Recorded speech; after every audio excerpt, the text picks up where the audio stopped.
Hello दोस्तों, कैसे हो आप सब। उम्मीद है आप अच्छे होंगे और आपकी पढ़ाई बहुत अच्छी चल रही होगी। लास्ट डे मैंने आपको कुछ क्वेश्चन दिए थे कि ये आपको करना था, ठीक है, होमवर्क के तौर पे। अब मैं इसको क्या करूंगा, मैं आपको सॉल्व कराने में हेल्प करता हूँ पहले। ठीक है, जैसे क्या है कि मैंने आपको रिवीजन के तौर पे क्वेश्चन दिए थे। तो देखो, पहला हमने जो सबसे पहले पढ़ा था वो यही तो पढ़ा था हमने कि क्या करते हैं इसमें। में करते ही है कि जैसे 7/8 है, 1/8 है, ठीक है।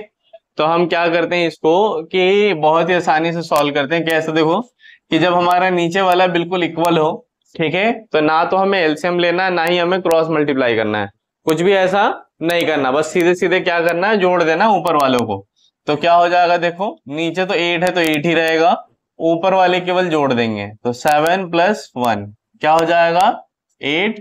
और 8/8, ठीक है। ये पहला तरीका मैंने आपको बताया था। दूसरा क्या है, देखो दूसरे में अब क्या हो कि देखो इसमें इसमें 5 और 7 दोनों क्या है, अलग अलग टेबल में आते हैं। 5 और 7 दोनों किसी एक टेबल में नहीं आता है, ना ही 5 के टेबल में 7 आता है, ना ही 7 के टेबल में 5 आता है। तो ऐसे में मैंने आपको बताया था कि जब भी क्या हो कि सेम टेबल में ना आए तो हमें क्रॉस मल्टीप्लाई करना है। ठीक है, क्या करना है, क्रॉस मल्टीप्लाई, क्योंकि एलसीएम लेने का कोई फायदा नहीं होगा। ठीक है, ऐसे में फिर हम क्या करेंगे, ऐसे में इसका मल्टीप्लाई इससे, इसका मल्टीप्लाई इससे और इन दोनों का आपस में। तो हम क्या करेंगे, 7 को 9 से करेंगे और 6 को 5 से करेंगे और फिर 5 को 7 से करेंगे। तो क्या हो जाएगा, 9 7 जा 63 और 6 5 जा 30 और 5 7 जा 35। और इस तरीके से क्या हो जाएगा, 93/35। समझ में आ गया। अब हम बात करें नेक्स्ट हमारा, देखो मिक्स फ्रैक्शन का। मैंने आपको बताया था कि मिक्स फ्रैक्शन को पहले सिंपल फ्रैक्शन में कन्वर्ट करना होता है, फिर कन्वर्ट करने के बाद जो है ये क्या होता है हमारा, सिंपल फ्रैक्शन में आने के बाद फिर हम इसे सॉल्व करते हैं। जैसे ये है, अब मिक्स फ्रैक्शन को सिंपल फ्रैक्शन में कैसे बताया था कन्वर्ट करना, कि आप इसको इससे मल्टीप्लाई करो, जो आएगा ऊपर वाले के साथ प्लस कर दो उसे। तो 6 7 जा 42, 42 + 1 43 हो जाएगा ये। और नीचे जो है उसे वैसे ही लिख देते हैं, बीच में प्लस है तो प्लस। अब 9 8 जा 72, 72 + 1 73, और नीचे जो है उसे ऐसे ही लिख देंगे। ये हो गया। फिर हमें देखना है डिनोमिनेटर को, हर जिसे हम कहते हैं ना उसको हमें देखना है कि क्या ये दोनों सेम टेबल में आते हैं, किसी टेबल में नहीं आ रहे, ठीक है, एक दूसरे के टेबल में भी नहीं आ रहे हैं। तो ऐसे में आपको एलसीएम नहीं करना है, ऐसे में क्या करना है आपको, क्रॉस मल्टीप्लाई करना है जिससे आंसर जल्दी आ जाए। तो हम इसको इससे कर देंगे मल्टीप्लाई, इसको इससे कर देंगे और इन दोनों को आपस में कर देंगे। तो क्या हो जाएगा, देखो 7 को 9 से कर दिया हमने और 43 को 9 से और 73 को किससे कर देंगे, 7 से। ठीक है, करके और ऐड कर देंगे, बस आंसर आ जाएगा। ये आपका, आप इतना कर लेना। ठीक है, नेक्स्ट मैं आपको बताता हूं। नेक्स्ट क्या है, देखो मैंने बताया था कि जब भी किसी इंटीजर को रेशनल नंबर के साथ या जोड़ना पड़े तो हम क्या करते हैं, तो हम सिंपल काम ये करते हैं, जैसे मान लो कि ये 7 है तो इसके नीचे कुछ नहीं है तो हम 1 मान लेंगे, ठीक है। और फिर क्या करेंगे, इसे जो है बराबर में उसे लिख देंगे। और फिर क्या करेंगे उसके बाद हमें क्या करना होता है, क्रॉस मल्टीप्लाई करना होता है। तो इसको इससे मल्टीप्लाई, इसको इससे और इन दोनों को आपस में।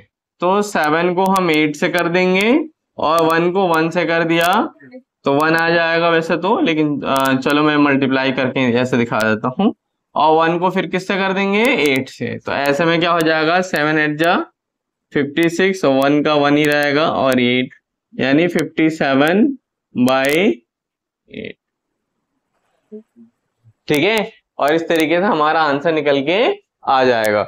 ये तो था कि जो हमने होमवर्क दिया था उसको डिस्कस कर लिया। ठीक है, अब हमारा जो है वो क्या है, देखो अब मैं आपको 2 4 सवाल रिवीजन के तौर पे करा रहा हूं कि जिससे क्या हो जाए, पूरी तरीके से आपके दिमाग में ये चीजें बैठ जाए। ठीक है, फिर उसके बाद आपको कोई दिक्कत नहीं होगी और आप बड़े ही आराम से आप ऐसे सवाल कर पाओगे। ठीक है, देखो क्या है, अब देखते हैं। अब हमारा मान लो, जैसे मैं सबसे इजी सवाल पहले लेता हूं, ठीक है, जो हमने शुरू में सीखा था उसको सीखते हैं पहले, ठीक है। वो क्या हमारा, जैसे 9/7 और 8/7, ये सवाल हमने शुरू में लिया था, जिसमें मैंने बताया था अभी थोड़ी देर पहले, होमवर्क में भी डिस्कस किया था मैंने, कि जिसके नीचे वाले जब इक्वल हो तो ना तो हमें एलसीएम करना है ना ही हमें क्रॉस मल्टीप्लाई करना है, सीधे क्या करना है, ऊपर वालों को ऊपर जोड़ देना है और नीचे जो है उसे लिख देना है ऐसे ही, ठीक है। अब जैसे क्या हो जाएगा, देखो इसमें 9 को और 8 को जोड़ देंगे और नीचे 7 है तो 7 लिख देंगे, ठीक है। बहुत सारे बच्चे ऐसी गलती कर देते हैं कि नीचे वालों को भी जोड़ दिया, लो जी 7 और 7 14 हो गया सर, लेकिन ऐसा नहीं करना आपको, नीचे वाले को एक बार ही बस लिखना है आपको, ठीक है। ऐसे में हो गया और इस तरीके से फाइनली क्या हो जाएगा, 17/7। एक सवाल और रिवीजन के लिए ले लेता हूं, जैसे मान लो आपको मैंने क्या किया, दे दिया 8/12 और 6/12, ठीक है। फिर से आप देखोगे इसमें, तो इस वाले में हम क्या करते हैं, बहुत आसान है, कैसे करेंगे इसे, तो देखो 12 तो ऐसे ही हो जाएगा, नीचे जैसे आ जाएगा, और इसके बाद हम बात करें तो 8 को और 6 को आपस में जोड़ देंगे, ठीक है। कितना हो जाएगा, 14/12। काटना नहीं सिखा रहा हूं अभी कि कैंसिल कैसे करते हैं, सिंप्लीफाई इसको कैसे करते हैं, बहुत सिंपल तरीके में कैसे लेके आते हैं, ये सब चीजें सिखाऊंगा, लेकिन अभी कंफ्यूज मुझे आपको नहीं करना कि आप कंफ्यूज हो जाओ, पता चले कि आप कर ही नहीं पा रहे हो, ठीक है, काटने के चक्कर में सवाल गलत कर जा रहे हो, तो वो चीज नहीं करना मुझे, ठीक है। इसके अलावा देखो, अब हम आते हैं, ये दो हो गए हमारे, अब इसमें जो है क्रॉस मल्टीप्लाई वाले पे देखते हैं। जैसे मान लो 1/7 है और 6/8 है, ठीक है। ऐसे सवाल है ये कि जो क्या कर रहे हैं, जो सेम टेबल में नहीं आता, देखो देखोगे ना 7 और 8, तो 7 और 8 किसी भी टेबल में नहीं आते, साथ साथ अगर हम बात करें तो ना तो 7 8 के टेबल में आता है और ना 8 7 के टेबल में आता है, ठीक है, ये नहीं होता। तो ऐसे में क्या करेंगे, ऐसे में हमारे पास कोई चारा नहीं है, हम एलसीएम लेके फंसेंगे नहीं, हम सीधे सीधे क्या करेंगे, क्रॉस मल्टीप्लाई करेंगे। बार बार बता रहा हूं, सवाल को पहचानो कि सवाल में करना हमें कैसे, जिससे हमारा आसानी से हो जाए, ठीक है। अगर आप एलसीएम लेके करना चाहोगे यहाँ पे तो आप फंस जाओगे, ठीक है, बेकार में, रिजल्ट वहीं आना है, ठीक है। तो ऐसे में क्रॉस मल्टीप्लाई कर लेंगे, इसका इससे कर देंगे, इसका इससे कर देंगे, इन दोनों को आपस में कर देंगे, तो क्या हो जाएगा, 1 को 8 से कर देंगे, 6 को 7 से कर देंगे, और क्या हो जाएगा, 7 को 8 से कर देंगे। तो ऐसे में क्या मिलेगा हमें, 1 8 जा 8, 6 7 जा 42, और ये हो जाएगा 56, है ना। और ऐसे में कितना हो जाएगा, 50/50। समझ में आ गया। एक सवाल और लेते हैं और देखते हैं इसमें कैसे करना हमें। देखो अब मान लो, जैसे मैंने क्या किया, मैंने ले लिया 3/7 8/9, है ना। अब इसमें हमें क्या दिख रहा है, इसमें हमें ये दिख रहा है कि यहाँ पे अगर हम देखें, ठीक है, इनको ऐड करना है, तो क्या नीचे वाले इक्वल है, नहीं है, अब नहीं है तो हम ये वाला तो बिल्कुल भी नहीं लगा सकते, ठीक है ना, कि हम डायरेक्ट ऊपर वालों को जोड़ दें, ऐसा नहीं कर सकते। तो हमें क्या करना पड़ेगा, अब देखना पड़ेगा क्या ये दोनों सेम टेबल में आते हैं, नहीं आते, किसी एक दूसरे के टेबल में आते हैं, नहीं आते। तो ऐसे में हम क्या करेंगे, ऐसे में हम करेंगे ये कि हम क्रॉस मल्टीप्लाई कर देंगे, ठीक है। तो क्रॉस मल्टीप्लाई करेंगे तो देखो क्या हो जाएगा, 3 को 9 से मल्टीप्लाई कर देंगे और 8 को 7 से, और नीचे जो है उनका आपस में कर देंगे, 7 को 9 से, ठीक है। अब क्या हो जाएगा, 9 3 जा 27, 8 7 जा 56, और ये हो जाएगा 7 9 जा 63, इसको जोड़ देंगे, ठीक है, 6 और 7 13, और 5 और 2 7 7 1 8, तो ये हो जाएगा 83/63, ठीक है। एक बड़ा ही इंटरेस्टिंग सवाल मैं ले रहा हूं आपको समझ में आएगा कि उसमें ना तो एलसीएम लेना पड़ेगा ना ही क्रॉस मल्टीप्लाई करना पड़ेगा, ठीक है, वो बड़े आसानी से हो जाता है, ठीक है।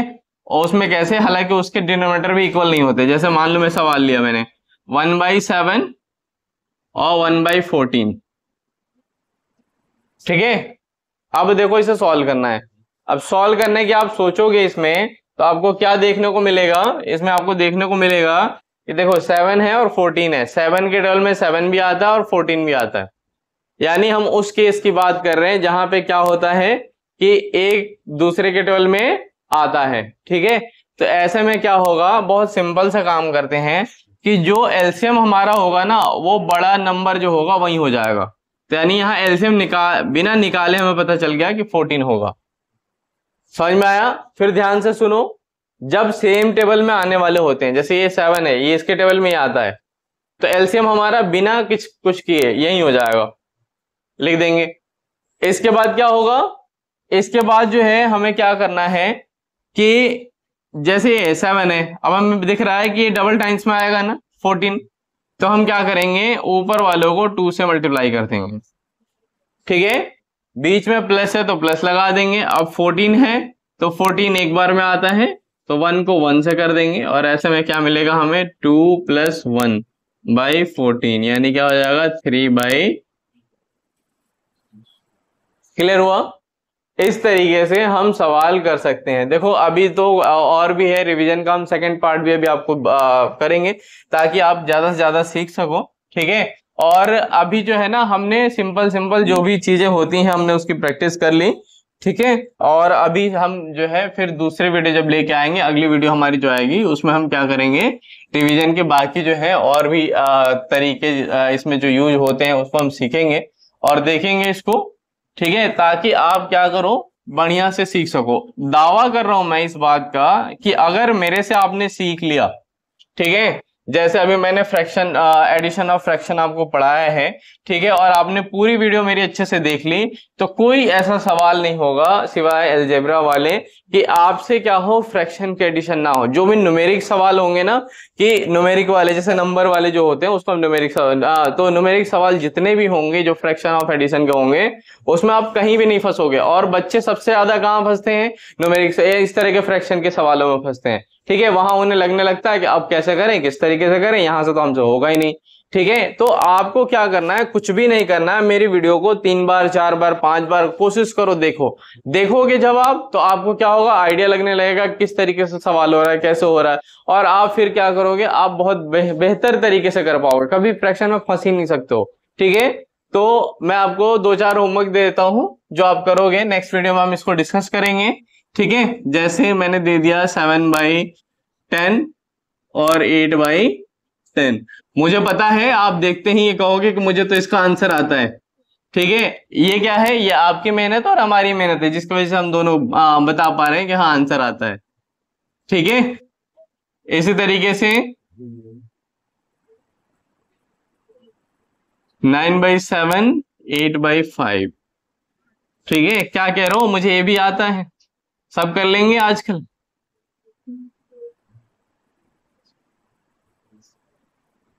तो ये 4 सवाल हैं, ये 4 सवाल आपको करना है, और उम्मीद करता हूं कि आप मुझसे बहुत अच्छे से सीख रहे होंगे और लगातार ऐसे ही मेरे साथ बने रहें। अगर आप मेरे चैनल पे नए हैं तो चैनल को सब्सक्राइब करना है, और वीडियो पसंद आए तो लाइक करना है। ठीक है, और अपने दोस्तों को जो अभी तक रह गए हैं मेरे से मैथ्स पढ़ने से, तो आप उनको जरूर क्या करें, चैनल शेयर करें ताकि वो भी पढ़ सकें। धन्यवाद।